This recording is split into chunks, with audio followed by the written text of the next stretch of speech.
10th class के जितने भी स्टूडेंट हैं एक बार इस वीडियो को जरूर देखें। इस वीडियो में आपको साइंस सब्जेक्ट का कंप्लीट सॉल्यूशन देखने को मिलेगा। यदि आपको और भी सब्जेक्ट की वीडियो देखनी है तो मेरे YouTube channel MS education TV के ऊपर जाके देख सकते हैं। यदि आपको PDF डाउनलोड करनी है तो इस कोने में वेबसाइट का नाम दिख रहा होगा, इस वेबसाइट से जाके आप डाउनलोड कर सकते हैं। सबसे पहले इंस्ट्रक्शंस यानी कि निर्देश। इसमें फर्स्ट पॉइंट है ऑल क्वेश्चंस आर कंपलसरी। जितने भी क्वेश्चन दिए गए वो सभी आपको करने जरूरी हैं। नेक्स्ट पॉइंट क्वेश्चन 1 से लेकर 8 तक आपके एक नंबर के क्वेश्चन हैं। नेक्स्ट पॉइंट क्वेश्चन 9 से लेकर 11 तक आपके 2 नंबर के क्वेश्चन हैं। नेक्स्ट पॉइंट क्वेश्चन 12 और 13 आपके 3 नंबर के क्वेश्चन हैं। नेक्स्ट पॉइंट क्वेश्चन 14 और 15 आपके 5 नंबर के क्वेश्चन हैं। फर्स्ट क्वेश्चन, सामान्य मानव आंख के लिए निकट दूरी का मान क्या है? तो इसका राइट आंसर है 25 centimetre, B option right. What is the value of near point for a normal human eye? इसका राइट आंसर हो जाएगा 25 सेंटीमीटर, बी ऑप्शन राइट होगा। क्वेश्चन 2, CaOCl2 का सामान्य नाम क्या है? तो इसका नाम है bleaching powder, B option right. What is the common name of CaOCl2? तो इसका राइट आंसर क्या हो जाएगा यहाँ पे bleaching powder, B option right. Question 3, मस्तिष्क का मुख्य सोचने वाला भाग कौन सा है? तो इसको बोलते हैं अगर मस्तिष्क, A option right. Which part of brain is main thinking part? तो इसका राइट आंसर हो जाएगा for brain, A option right. Question 4, यहाँ पे देखिए फिलिंग द ब्लैंक्स दिए गए हैं। डैश यानी कि खालिस्तान दर्पण का उपयोग वाहन के पीछे देखने वाले दर्पण के रूप में किया जाता है। इनके वाहन में जो साइड में जो मिरर लगे होते हैं जिसमें हम पीछे की तरफ देखते हैं वो इस टाइप की मिरर होते हैं, यानी कि इधर से लाइट पड़ती है और ये चित्र को क्या करता है, बड़ा दिखा देता है और नज़दीक भी दिखाता है। तो इसमें कौन सा लेंस जो है दर्पण का यूज़ करते हैं? उत्तल। इंग्लिश में dash mirror use in the rear view mirror of vehicle? तो इसका राइट आंसर है कन्वेक्स मिरर। क्वेश्चन 5, ये भी फिलिंग द ब्लैंक्स है। वायुमंडल में ओजोन परत के क्षय का मुख्य कारक डैश का बढ़ना है? तो किसके कारण ओजोन क्षतिग्रस्त हो रही है? ओजोन लेयर क्लोरोफ्लोरोकार्बन के कारण। The main reason for the loss of ozone layer in atmosphere is increase in chlorofluorocarbon, जिसको हम CFC बोलते हैं, CFC। क्वेश्चन 6, दर्पण सूत्र लिखिए यानी कि राइट द मिरर फॉर्मूला। तो मिरर फॉर्मूला होता है 1/f is equal to 1/v plus में 1/u। कई बार इसको 1/v प्लस में 1/v को इधर लिख लेते हैं और आगे 1/f लिख लेते हैं। दोनों में से कौन सा भी लिख सकते हैं, दोनों सही हैं। क्वेश्चन 7, मानव, ये 1 वर्ड के क्वेश्चन है जो डायरेक्ट जिनके आंसर देने हैं आपको एक एक शब्द में। मानव में अवटु ग्रंथि द्वारा थायरोक्सिन के संश्लेषण के लिए क्या अनिवार्य है? आयोडीन। नीचे इंग्लिश में देखिए यहाँ पे, what is the essential for the synthesis of thyroxine by the thyroid gland in human? तो इसका राइट आंसर है आयोडीन। नेक्स्ट है क्वेश्चन 8, ये आपका असर्शन रीजन बेस्ड क्वेश्चन दे रखा है। इसमें भी आपको 4 ऑप्शन दिए जाते हैं। तो देखिए यहाँ पे अभिकथन है कि चिप्स की थैली में नाइट्रोजन गैस भरी जाती है। बिल्कुल सही है, जो चिप्स की थैली होती है उसमें नाइट्रोजन गैस डाली जाती है। कारण है क्यों डालते हैं? क्योंकि नाइट्रोजन गैस वसा का अपचयन रोकती है। तो ये भी बिल्कुल सही है, ताकि वो खराब न हो। तो इसमें देखिए राइट आंसर क्या आ जाएगा कि अभिकथन और कारण दोनों सत्य हैं और जो कारण है वो अभिकथन की सही व्याख्या भी है। इंग्लिश में असर्शन है bags of chips are filled with nitrogen gas, true. Reason nitrogen gas prevents oxidation of fat, दोनों सही हैं और ये इसकी करेक्ट एक्सप्लेनेशन भी है। तो इसका राइट आंसर हो जाएगा both assertion and reason are true and reason is the correct explanation of assertion. Question 9, उस लेंस की फोकस दूरी ज्ञात कीजिए जिसकी क्षमता है +0.5 डायप्टर। यह किस प्रकार का लेंस होगा? तो फोकस जो दूरी होती है, फोकल लेंथ निकालने का फॉर्मूला है f is equal to 1/p। तो यहाँ पे पावर अपने पास दे रखी है 0.5, इसको हटाएंगे नीचे ऊपर डेसिमल ऊपर चला जाएगा 10 हो जाएगा, नीचे 5 डिवाइड करेंगे तो कितना आएगा 2। तो फोकल लेंथ यहाँ पे आ गई 2 और फोकल लेंथ जो होती है ये मीटर में होती है। तो इसका मतलब ये कितना 2 मीटर आ गई और ये पॉजिटिव है, तो इसका मतलब ये लेंस क्या है? उत्तल है, यानी कि convex. This lens is convex. Question 10, संयोजन अभिक्रिया क्या है? एक उदाहरण दीजिए। तो इसका आंसर है वह अभिक्रिया जिसमें 2 या 2 से अधिक अभिकारक मिलकर एक उत्पाद बनाते हैं संयोजक अभिक्रिया कहलाते हैं। जैसे H2 प्लस में Cl2HCl। इंग्लिश में what is combination reaction, give one example.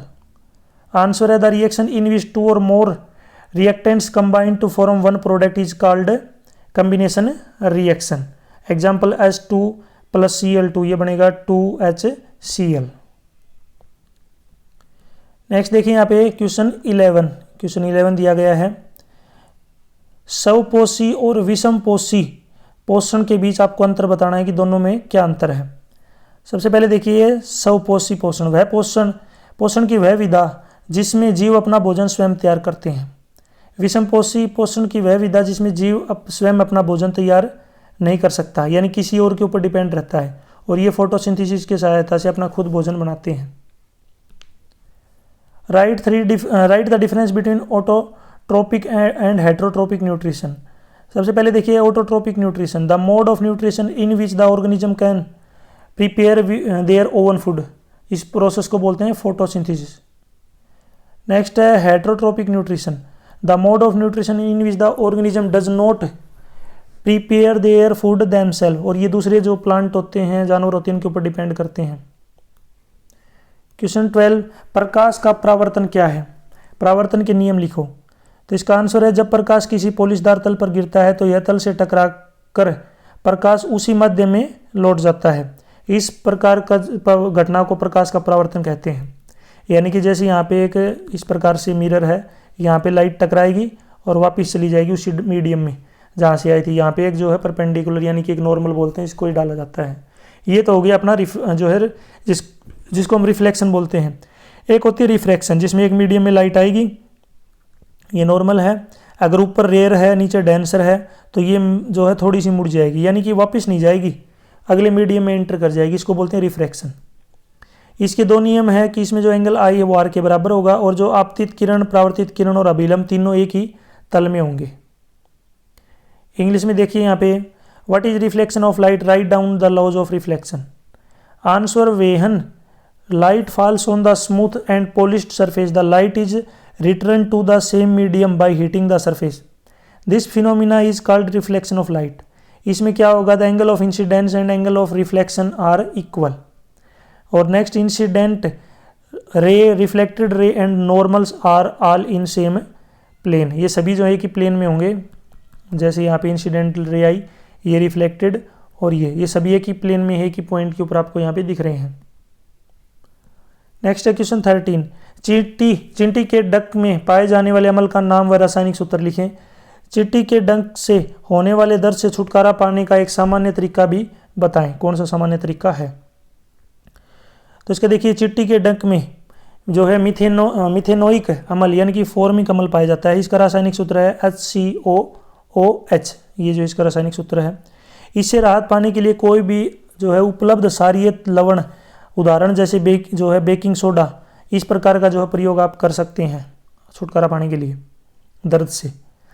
Next अगर बात की इंग्लिश में, write the name and chemical formula of acid found in ant sting, also give common method to get relief from the discomfort caused by ant sting. Answer, methanoic acid यानी कि formic acid is found in ant sting. The chemical formula is HCOH। Any available basic salts, for example baking soda and NaOH, can be used to relieve this. यहाँ पे देखिए, आपको मुझे comment section में जो washing soda होता है इसका फॉर्मूला बताना है। वॉशिंग सोडा का केमिकल फॉर्मूला क्या होगा, जैसे ये बेकिंग सोडा का है NaCOH, ब्लीचिंग पाउडर का ऊपर आ चुका है, तो वॉशिंग जो सोडा है इसका केमिकल फॉर्मूला आपको मुझे कमेंट सेक्शन में बताना है क्या होता है। नॉर्मल सा क्वेश्चन है, लगभग सभी को आता होगा ये। क्वेश्चन 14, मानव आँख का एक नामांकित चित्र बनाइए। Draw the A well label diagram of human आई। तो ये जो है ह्यूमन आई का जो है डायग्राम है, आप देख सकते हैं। यहाँ पे जो होती हैं ये होती हैं कैपिलरी मसल, क्रिस्टलाइजेशन लेंस होता है ये, आगे एक्वेस ह्यूमर, सामने बिल्कुल पीपल, लास्ट में या साइड में आइरिस, फिर यहाँ पे कॉर्निया, लास्ट में नीचे जो रेटिना होता है जिसके ऊपर जो है लाइट गिरती है और अपनी इमेज बनती है किसी चीज़ की, यहाँ पे ऑप्टिक्स नर्व, और बीच में जो है विट्रस ह्यूमर। नेक्स्ट चलते हैं, देखिए क्वेश्चन 15, संसारण क्या है, इसके दो उदाहरण लिखिए। 4 विधियों के नाम बताइए जिनका उपयोग संसारण को रोकने के लिए किया जा सकता है। तो इसका आंसर है, जब धातुओं को वायुमंडल के संपर्क में रखा जाता है तो वायुमंडल में मौजूद गैसों और नमी की उपस्थिति के कारण धातु धीरे धीरे क्षतिग्रस्त होने लगती है। इस प्रक्रिया को संसारण कहते हैं।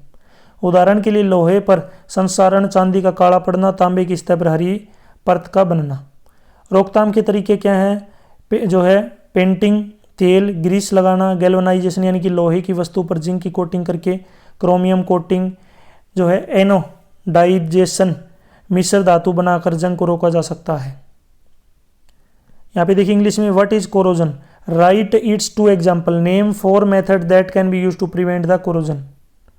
Answer, when metals are kept in contact with the atmosphere, the metal gradually starts to damage due to presence of gases and moisture present in the atmosphere.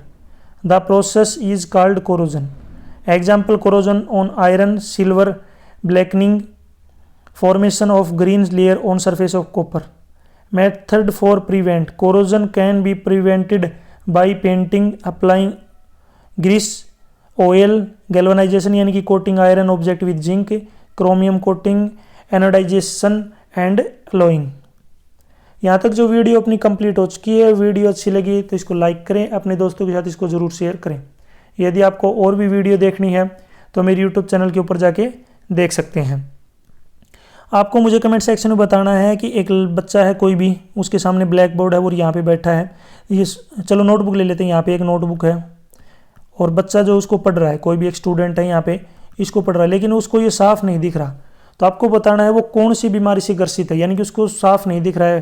तो आपको बता 3-4 चीज़ें होती हैं, जैसे हाइपर माइट्रोपिया, एक माइट्रोपिया होता है, इसी प्रकार जो है और भी कई चीज़ें होती हैं। तो आपको बताना है अगर वो नज़दीक से अगर कोई चीज़ को नहीं पढ़ता है तो कौन सी बीमारी से ग्रसित है और उसको कौन से लेंस से ठीक किया जा सकता है, यानी कि कौन सा लेंस वो यूज़ करेगा ताकि उसको जो नोटबुक में लिखा हो वो साफ दिखे।